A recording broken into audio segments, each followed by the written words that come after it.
اور قانون پڑھ لینے سے فائدہ نہیں ہے جب تک قانون پہ عمل کرانے والے لوگ موجود نہ ہوں۔ امام کا مطلب ہی یہ ہے کہ جو رہنمائی کرے لوگوں کی کہ یہ قانون جو ہے اس پہ کیسے چلنا ہے، تمہیں اس پہ عمل کیسے کرنا ہے، اور عمل اس طرح سے کرنا ہے کہ خود بھی عمل کرے تاکہ دوسروں کے لیے نمونہ عمل بن سکے۔ ایسا نہیں ہے کہ وہ الگ سے بس بتاتا رہے گا اور ہمیں عمل کرنا ہے، نہیں، وہ عمل کر کے بتائے گا کہ کیسے عمل کرنا ہے، تاکہ یہ حجت بھی تمام ہو جائے کہ ہم کل یہ نہ کہہ سکیں کہ صاحب قانون تو بہت اچھا ہے لیکن یہ عملی نہیں ہے۔ لیکن جب کوئی عمل کر دے گا تو پھر کم سے کم یہ حجت تمام ہو جائے کہ نہیں صاحب عملی ہے، میں نہیں کر پایا یا تم نہیں کر پائے یا تمہارے اوپر سے حجت تمام ہو گئی۔ لہٰذا امام قانون پر عمل کرانے والی ذات کا نام ہے۔ دوسری بات یہ ہے کہ رسول اکرم صلی اللہ علیہ وآلہ کی شہادت کے بعد بھی ان کی امت آئے گی اور صبح قیامت تک آتی رہے گی، تو جنہوں نے رسول کو نہیں دیکھا ہے ان کو کوئی نہ کوئی چاہیے جو رسول کے بتائے ہوئے طریقے کے ذریعے سے قانون کو امپلیفائی کرنے میں ان کی مدد کرے، ورنہ کل لوگ کہتے ہیں کہ ہم نے رسول کو نہیں دیکھا، ہمیں نہیں معلوم کیسا ہونا چاہیے تو کیسے نہیں ہونا چاہیے۔ لہٰذا زمین کے اوپر ایک رہنما کا ہونا ضروری ہے، اور احادیث میں بھی موجود ہے، حتیٰ امام زمانہ جل اللہ تعالیٰ فرجہ الشریف کی وہ حدیث مشہور جو ظاہراً کسی پروگرام میں آپ نے دہرائی بھی تھی کہ زمین حجت خدا سے خالی نہیں رہ سکتی، چاہے وہ غائب ہو اور چاہے ظاہر ہو، ہر حال میں اس کا ہونا ضروری ہے۔ تو زمین پر حجت خدا کا ہونا ضروری ہے۔ اب اس حجت خدا کا نام کبھی نبی ہوتا ہے، کبھی رسول ہوتا ہے، کبھی اولو العزم پیغمبر ہوتا ہے، کبھی امام ہوتا ہے اور کبھی ہادی ہوتا ہے، تو وہ کوئی بھی ہو لیکن ایک رہنما کی ضرورت ہمیں ہر حال میں رہتی ہے، اور امام ایسا رہنما ہے جو آگے آگے چلتا ہے، یعنی ایسا نہیں ہے کہ آپ کو بس راستہ بتا دے، بلکہ وہ آگے چل کر آپ کو راستہ باقاعدہ دکھاتا ہے۔ ایک دفعہ ہے کہ میں کوئی مجھ سے راستہ پوچھے، کوئی ایڈریس پوچھے، میں اس کو بتا دوں، صحیح بتاؤں لیکن بس بتا دوں،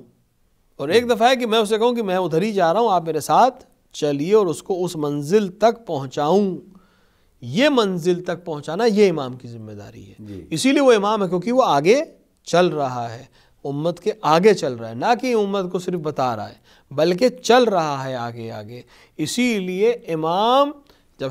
جب امام جماعت جو ہوتا ہے اس کو امام جماعت کیوں کہتے ہیں؟ کیونکہ امام کے آگے کھڑا ہوتا ہے اور سب کی جماعت اس کے ساتھ ساتھ عملی ہوتی ہے۔ لہٰذا امام بھی امت کو آگے لے جانے کے لیے، یعنی خود آگے رہ کر پوری امت کی رہنمائی کرنے کے لیے ہوتا ہے، اور اس کی ضرورت بھی اسی لیے ہے کہ اگر وہ نمونہ عمل سامنے نہ ہو تو ہمارے لیے قانون سمجھنا اور قانون پہ عمل کرنا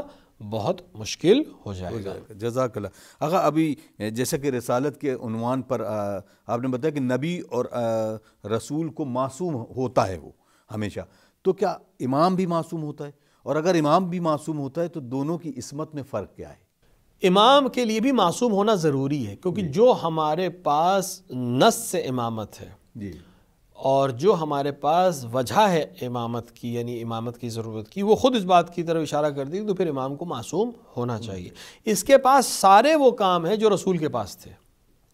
سوائے اس چیز کے کہ اب اس پر وحی نازل نہیں ہونی ہے، باقی تمام کام اس کو وہی کرنے جو رسول کر رہا تھا۔ بھئی ایک پوسٹ خالی ہوئی، وہ شخص جو اس پوسٹ پہ تھا وہ چلا گیا، اب اس جگہ پر کسی اور کو وائس رائے بنا کر ڈپٹی بنا کر رکھا جائے گا، تو اس کی صلاحیت کتنی ہونی چاہیے؟ کم سے کم اتنی ہونی چاہیے جتنی اس پہ رہنے والے فرد کی تھی، تو کم سے کم اتنی ہونی چاہیے۔ تو امام جس طرح نبی کے لیے معصوم ہونا ضروری ہے تاکہ کوئی اس کے اوپر یہ بہتان نہ لگا سکے کہ آپ ایسے تھے اور آپ نے ایسا کیا لہٰذا ہم آپ کی بات نہیں مانیں گے، یا بات پہنچانے میں کوئی اس سے غلطی نہ ہو یا انٹرپریٹ کرنے میں کوئی غلطی نہ ہو، اور اپنے آپ کو وہ ہر طرح کے گناہ سے اور تمام اس طرح کی چیزوں سے محفوظ رکھ سکے، تو جب اس کی جگہ پہ کوئی آئے گا تو بھی اس کو اسی طرح ہونا چاہیے۔ صرف ایک چیز کا فرق ہے کہ وحی کا سلسلہ نہیں ہے، تو دونوں کی عصمت میں کوئی فرق نہیں ہے، بالکل ویسے ہی معصوم ہے، جیسے نبی معصوم ہے ویسے ہی امام معصوم ہے اور اس کو ہونا چاہیے، بلکہ عصمت کبریٰ پر فائز ہونے کے نتیجے میں ہمارے معصومین یعنی ائمہ معصومین علیہ السلام باقی تمام انبیاء سے بھی افضل ہیں، حتیٰ عصمت میں بھی افضل ہے، لہٰذا وہ عصمت کبریٰ پر فائز ہے، یعنی نہ صرف یہ کہ ان سے گناہ نہیں ہو سکتا، ان سے سہون بھی گناہ نہیں ہو سکتا، بلکہ ان سے ترک اولا بھی نہیں ہو سکتا، لہٰذا وہ سب سے اعلیٰ درجے پر ہیں عصمت کے بعد پیغمبر صلی اللہ علیہ وآلہ، بلکہ اسی عصمت کے مقام پر ہیں جس پہ پیغمبر صلی اللہ علیہ وآلہ ہیں۔ لہٰذا عصمت میں کوئی فرق نہیں ہے، صرف عہدے میں فرق ہے اس لحاظ سے کہ اس عہدے کا کام کچھ اور ہے، اس عہدے کا کام کچھ اور ہے، لیکن عمل کے لحاظ سے، لوگوں تک انٹرپریٹ کرنے کے لحاظ سے اور باقی تمام چیزوں کے لحاظ سے اعلیٰ ترین مقام پر ہے، اور کامیاب بھی وہی ہے جو اپنے امام کو پہچان سکے اور ان کی رہنمائی میں زندگی کو گزار سکے۔ جزاک اللہ۔ یہاں پر ایک نعمان صاحب ہیں جنہوں نے سوال کیا ہے کہ میں اہل سنت ہوں اور میں نے آپ لوگوں کی بہت ساری تقاریر میں سنا ہے کہ آپ لوگ کہتے ہیں کہ علی علیہ الصلاۃ والسلام نے دعویٰ کیا ہے سلونی سلونی، یہ دعویٰ تو رسول اللہ نے بھی نہیں کیا، تو اس پر ذرا پورا تفصیل سے فرمائیں تاکہ اس مسئلے کو بھی ہم اپنے ذہن نشین کر سکیں۔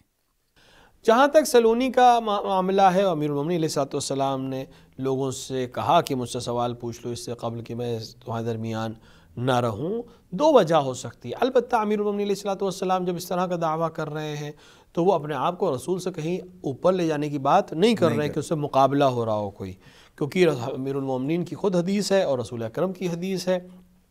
اس عنوان سے کہ میں رسول سے بہرحال چھوٹا اور کمتر ہوں، جانشین رسول ہیں، رسول بہرحال اعلیٰ ہے۔ دوسری بات یہ ہے کہ رسول اکرم مدینۃ العلم ہے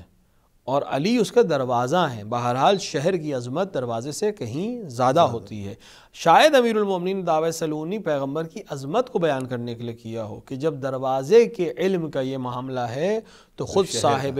علم کا جو شہر ہے اس کی عظمت کیا ہوگی۔ تو اس طرح کے جملے سن کر یہ خیال نہیں کرنا چاہیے کہ ہم کہیں امیر المومنین کا مقابلہ رسول اللہ سے کر رہے ہیں، وہ مقابلہ ہے ہی نہیں، کیونکہ رسول اللہ رسول ہے اور اولو العزم پیغمبر ہیں، اور اول پہلی خلقت کا نام ہے، اس نور اول کا نام ہے، اور ساتھ ہی ساتھ رسول اکرم امیر المومنین کے بھی لیے رسول ہیں۔ امیر المومنین تمام فضیلتوں کے ساتھ ساتھ رسول کے صحابی بھی ہیں، رسول کے گھرانے والے بھی ہیں، اور رسول کی شریعت پر عمل کرنے والے بھی ہیں،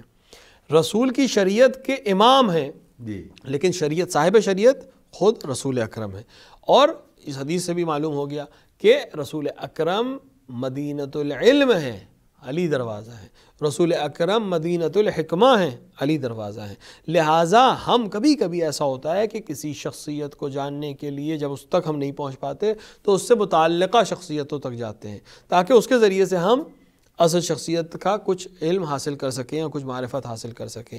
جب امیر المومنین شاگرد ہیں رسول اکرم کے اور شاگرد اس مقام پر ہے علم میں اور حلم میں اور تقوی میں اور تمام چیزوں میں، تو پھر خود استاد کس مقام پر ہوگا۔ لہٰذا امیر المومنین چونکہ رسول اکرم کے زمانے میں اولاً تو سطح علم بہت نیچے تھی، حضرت علی کے زمانے میں بہرحال امیر المومنین کے اور دیگر افراد کی محنت سے بہرحال کچھ سطح علمی بڑھ گئی تھی۔ دیگر یہ کہ رسول کے پاس اتنا موقع نہیں تھا کہ لوگوں کے سوال اور جواب کے مسائل کو حل کر سکے، کیونکہ رسول اللہ معمور تھے قرآن لانے پر اور قرآن پہنچانے پہ اور قرآن کے احکامات کو بیان کرنے پہ، اور اس کے ساتھ ساتھ جنگ اور تمام طرح کی پریشانیاں، لہٰذا اتنا موقع نہیں بن پایا تھا کہ وہ اس طرح سے دعویٰ کرتے اور علم کی بات کرتے، اور خود سماج بھی ابھی اس لائق نہیں ہوا تھا۔ لہٰذا یہ جملہ امیر المومنین کا آخر وقت میں ہے، جوانی میں جملہ نہیں کہا، یہی جاننا چاہ رہا تھا، تو یہ آخر وقت کا جملہ ہے۔ یہ تقریباً بعض روایات میں ہے کہ یہ ضربت کھانے کے بعد کا جملہ ہے، اور بعض روایات میں اپنی خلافت کے آخری ایام کا جملہ ہے۔ تو یہ بالکل رسول اکرم کی شہادت کے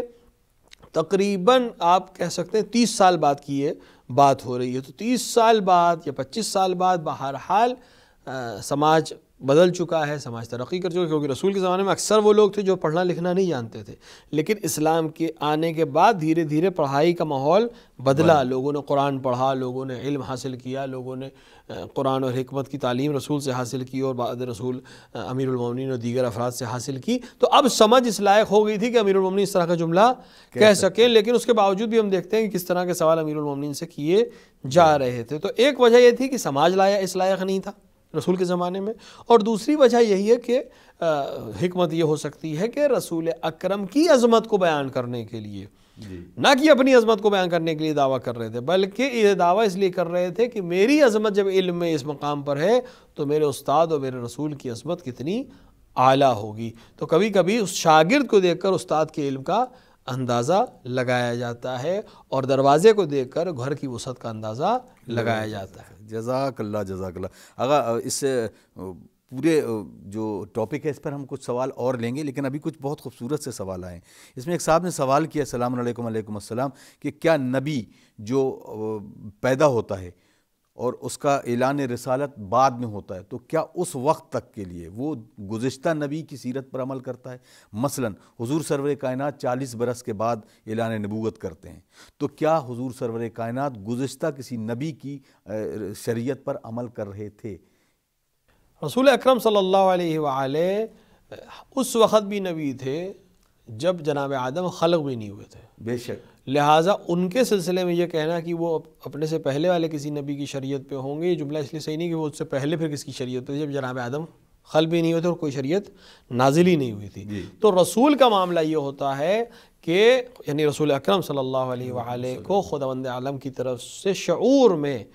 کچھ چیزیں عطا ہو جائیں گی جو ان کی مراقبت کرے گا اور ان سے وہی عمل کروائے گا جو ان کے جس طرح سے اس کو چاہیے کہ اس طرح سے عمل کرتے رہو۔ جب نماز واجب ہوگی تب نماز پڑھیں گے، جب امت کے لیے تحفہ لے کر آئیں گے تب پڑھیں گے، اس سے پہلے جو عبادتیں ہیں وہ رسول اکرم اپنے حساب سے اور خدا جیسے ان سے چاہے گا ویسے وہ ان کو حاصل ہوتی رہے گی، اور خدا ان تک پیغام کو پہنچاتا رہے گا اور وہ اس طرح سے عمل کرتے رہیں گے۔ یہ ان کے شعور میں ہے، یعنی ان کو معلوم ہے کہ مجھے کس طرح سے کرنا ہے۔ جس طرح سے کسی ایسے حیوان کو اگر آپ نظر میں رکھ لیں کہ جو کسی حیوان کو ہمیں تعلیم دینے کی ضرورت نہیں پڑتی، یا پیڑ کو تعلیم دینے کی ضرورت نہیں پڑتی، اسے معلوم ہے کہ مجھے ثمر دینا ہے، اسے معلوم ہے کہ مجھے آسمان کی طرف بڑھنا ہے، یا مجھے مچھلی کو پانی میں تیرنا ہے۔ مچھلی کے بچے کو تیرنا نہیں سکھاتا ہے، وہ کسی کی تقلید نہیں کرتی ہے، وہ اپنے آپ کرنے لگتی ہے۔ اسی طرح یہ جو شخصیات ہوتی ہیں ان کو خداوند عالم خلق اس طرح سے کرتا ہے کہ ان کے شعور میں تمام وہ چیزیں جو ان کی اپنی رہنمائی کے لیے کافی ہیں اور ضروری ہیں وہ ان کو عطا ہو جاتی ہیں۔ ہاں، دیگر انبیاء کے لیے ہم یہ کہہ سکتے ہیں کہ وہ اپنے سے ما سبق انبیاء کی شریعت پر تب تک چلیں گے جب تک کوئی نئی شریعت منسوخ ہونے کے ساتھ، مطلب نئی شریعت نہ آ جائے اور پچھلی کو منسوخ کر دے۔ لیکن رسول اکرم صلی اللہ علیہ وآلہ کے لیے ہم نہیں کہہ سکتے، کیونکہ رسول اکرم صلی اللہ علیہ وآلہ اس وقت بھی نبی تھے جس وقت کوئی بھی انسان خلق نہیں ہوا تھا، لہٰذا ان کا معاملہ بالکل مستثنا ہے۔ لیکن خداوند عالم ان کو رہنمائی کرتا رہے گا، ان کے ذی شعور میں بہت سی چیزیں ایسی رکھتا رہے گا جس کے ذریعے سے وہ اپنی زندگی جب تک اعلان رسالت نہیں کرتے اسی طرح سے گزارتے رہیں گے۔ اور ہر نبی کا یہی مسئلہ ہے، اعلان رسالت بالکل الگ چیز ہے، اور شریعت پہ عمل کرنا اور اپنے آپ کو محفوظ رکھنا اور اللہ کی عبادت کرنا ایک بالکل الگ چیز ہے، اور دونوں کو ملا کر ہی نبی اپنی زندگی گزارتا ہے۔ جزاک اللہ۔ اگر ایک اور سوال ہے، اور اس سوال کا پس منظر بھی جو مجھے لگتا ہے کہ یہ سوال جو کیا گیا ہے وہ اس تاریخ کو مد نظر رکھتے ہوئے کہ جہاں پر جناب ابو طالب نے نکاح پڑھایا ہے حضور کا، اور اسی بات کو لے کر یہ سوال کیا جاتا ہے کہ وہ گزشتہ سیرت پر عمل کر رہے تھے۔ بہر بہت شکریہ آپ کا خوبصورت جواب۔ اب انہوں صاحب نے سوال کیا ہے کیا تاریخ اور حدیث کو من جملہ کیا جا سکتا ہے؟ مثلا تاریخ میں جو چیز وہ ہے کیا ہم اس کو حدیث کی طرح لیں، یا جو حدیث میں ہے اس کو ہم تاریخ کی طرح لیں؟ نہیں، دونوں الگ الگ چیزیں ہیں۔ تاریخ بالکل الگ میدان ہے اور حدیث بالکل الگ میدان۔ حدیث کا مطلب یہ ہوا کہ رسول اکرم نے یہ ارشاد فرمایا ہے، یا معصوم علیہ السلام کی حدیث اگر ہے امامیہ مکتب فکر میں تو یہ امام کا قول ہے، یعنی امام نے یہ جملہ ارشاد فرمایا ہے۔ تو آپ اس عنوان سے اگر معلوم ہو جائے کہ امام کا جملہ ہے تو اس کے اوپر عمل کرنا بھی ضروری ہے۔ لیکن اگر تاریخ ہے تو ضروری نہیں کہ وہ سچی ہو،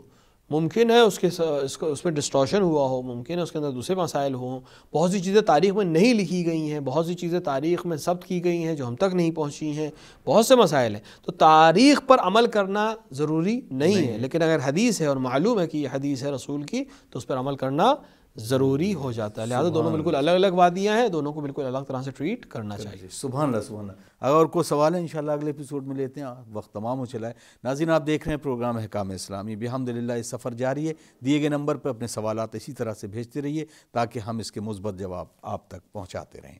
ہمیں دیجیے اجازت، اگلے ایپیسوڈ میں کچھ اور سوالوں کے ساتھ حاضر خدمت ہوں گے۔ والسلام علیکم ورحمۃ اللہ وبرکاتہ۔